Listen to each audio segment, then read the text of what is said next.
Let's turn to South America. You tweeted on Friday about Venezuela's Nicolas Maduro, quote, "Those who continue to support a dictator that violates human rights and steals from the starving should not be allowed to walk around with impunity," unquote.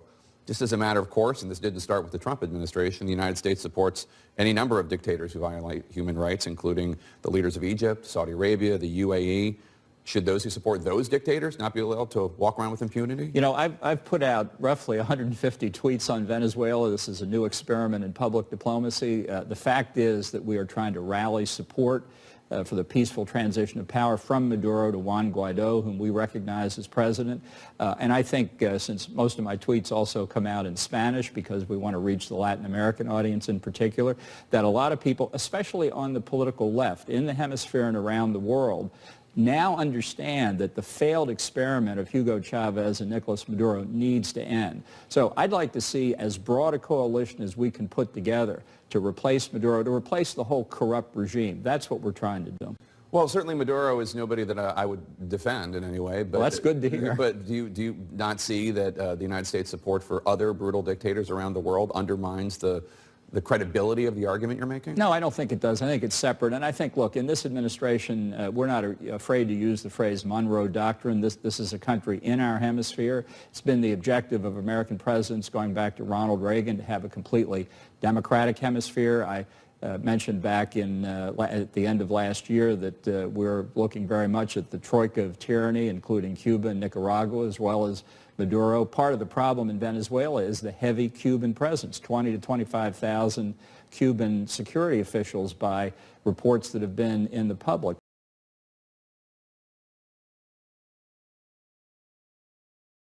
Na verdade, as relações dos Estados Unidos com a América Latina durante o século XIX e também durante o século XX foram baseadas em doutrinas.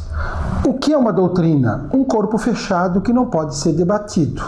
Significa, então, que há um unilateralismo dos Estados Unidos em relação à América Latina. A primeira grande doutrina é a Monroe, de 1823, criada casualmente diante de uma mensagem que James Monroe mandou ao Congresso e ela se tornou doutrina, dizendo que, a partir de então, 1823, a América Latina seria dos Estados Unidos, em outras palavras. Inicialmente ela se tornou uma doutrina muito simpática à América Latina porque impedia o avanço do colonialismo europeu sobre o nosso continente, dava uma segurança regional, já que proibia o uso do militarismo para cobrar dívidas externas e, ao mesmo tempo, não permitia que as colônias já da Europa continuassem a crescer no continente. Só que esta doutrina, ela tinha um objetivo muito claro, é que a Europa já tinha novas lideranças e era preciso que os Estados Unidos se apossassem da América Latina.